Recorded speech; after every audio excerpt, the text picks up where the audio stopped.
Welcome to the Sideline pregame show. I'm Jake Berry alongside Mark May. And Mark, great week for us last week at McAllen ISD. All three of our teams were 2-0. Yeah, all three of them come out victors for the second straight week, and that's amazing. Don't know the last time that happened. And start off with, we got a big game tonight with the McAllen Bulldogs taking on Harlingen South. Yeah, McAllen's 2-0. Like we said, in Harlingen South, 1-1, having lost last week against PSG North. Mark, what do you find in this game? Well, the McAllen Bulldogs are doing really well offensively. They've got 9 offensive touchdowns in the first 2 games. Remember, they struggled to score last year. This year, much different story. They have 11 touchdowns overall because they have had a couple of big plays from their defense. The 2 quarterbacks, Robert Amador and Hunter Curl, have combined for 330 yards and 3 touchdowns throwing, and then they've rushed for a couple of touchdown scores as well. So a pass-run threat out of the 2-quarterback system that Coach Patrick Shelby is using. The rushing attack is doing very well, averaging about 230 yards a game. Troy Martinez leads the way there. He's got 4 touchdowns in the first 2 games. And then Felipe Magana leads it for the air attack. He's had a touchdown in each of the first 2 games, a 65-yarder against Brownsville Lopez, and last week a 24-yarder that he scored in that victory over Edinburgh North. And, you know, when we look at this, the Harlingen South team, they've only scored 40 points total, whereas McAllen's at 78. And they've given up 35 all last game. What can we expect from this South team? Well, Harlingen South is mostly a running team. They defeated Edinburgh High 24-0. They shut them out completely, but then it was kind of a reverse against PSG North that beat them 35-16. So Brian Ritchie's in his 4th year as the head coach there. They were a 4-7 team a year ago. So they were an average team at best last year, just barely got into the playoffs. But like we said, they mostly like to hand the ball off to Orlando Muniz and Israel Vasquez, a couple of seniors that they have in their backfield. When they do throw the ball, they do have some deep threats. Brady Bennett is a deep threat for them. Ryan Castile will also see the ball. All right, and you know, when we talk about this McAllen team, who do you think has come along, especially on the defensive side of the ball and on the offensive? Looking at McAllen, their defense, Juan Corpus is having a huge season already. He's had big plays on that defensive line. Sierra Arredondo has also had some big plays. Both of them have scored defensive touchdowns already. Trace Gagne had a lot of tackles from his linebacker spot last week. Jackson Helmkamp at the defensive back has been a stalwart there on defense. On offense, I look to the, we've mentioned the backs, you know, Martinez and the 2 quarterbacks, Amador and Curl and Magana, but the offensive line has really come through because, you know, without a healthy and strong offensive line, you can't get a good rushing attack, you can't get a good enough time to throw. So really that offensive line is really coming through now for McAllen. And we did get an interview earlier this week with one of the McAllen players. I'm Felipe Magana, wide receiver for the McAllen Bulldogs. Okay, 2nd down and 15. Snap to Amador. Is going to throw it to his left side. Caught by Magana. A short little flanker screen. Breaks a tackle at the 20. Still going down the sideline. Into the end zone. Touchdown. Touchdown Bulldogs. All right, so in the play I cut touchdown, basic screen.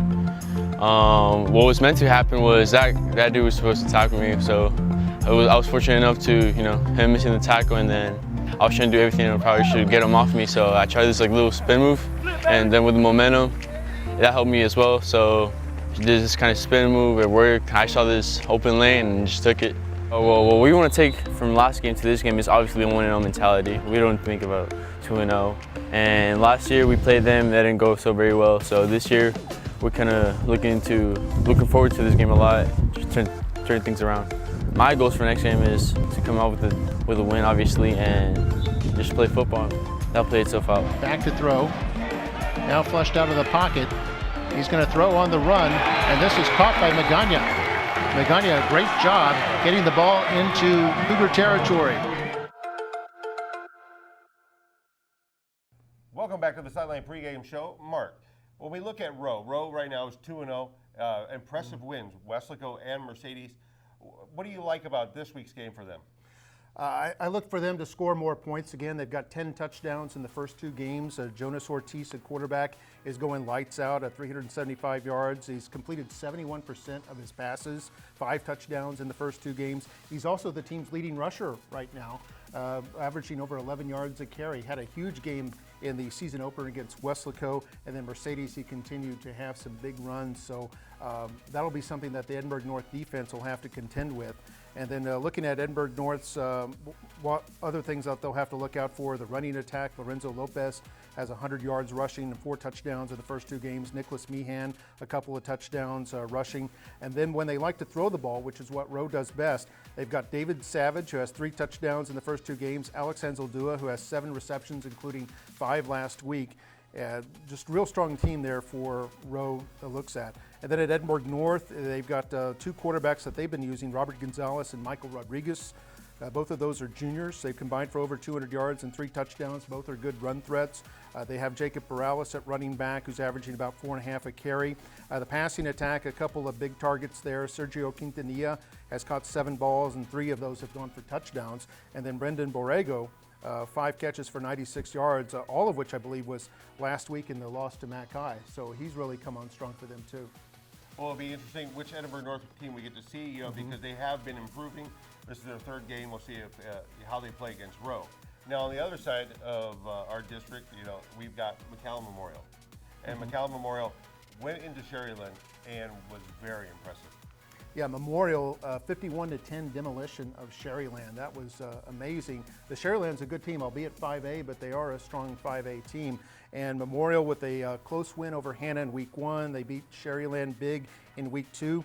Averaging about 350 yards rushing per game they are right now. Quarterback Joseph Lada has thrown for 150 yards and a touchdown. Campbell Spates has over 500 yards rushing in just 2 games, averaging an incredible 13.6 a carry. Just 13. Yeah, that is, I mean, that's a first down every time you hand him the football. 4 touchdowns he scored. He recently reached a milestone, Spates going over 5,000 yards for his career. Incredible. And so, and he could at least tack on 1,000 more easily before the season is done. And then Michael Lewis, Fernie Briones have been effective carrying the football for the Mustangs. Zion Gregory has caught only 2 passes, but they've gone for nearly 100 yards. He's averaging averaging about 45 yards a catch right now and has a touchdown. Nick Nelson, also a deep threat, 2 catches for nearly 60 yards. So look for those guys. So even though Memorial doesn't throw it very much at all, they're capable of hitting you with the deep pass at any time, and that's something that defenses have to respect, and that'll be something Edinburgh Vela will have to contend with. And Mark, what do we know about Edinburgh Vela? We know that they've had some close games, especially last week against Hannah. It was a 1-point game. What do we know about them? Well, they're still an excellent team. They're best team in the Valley from last year. They've won 14 of their last 15 games. After going 12-1 last year, they're 2-0 right now.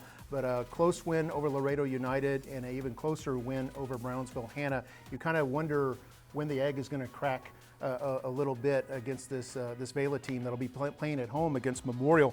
They're mostly a passing team, so I love the contrast of the passing style of Vela versus the run of Memorial. We'll see which prevails there. Anthony Sotelo is their quarterback, thrown for about 550 yards and 6 touchdowns in the first 2 games.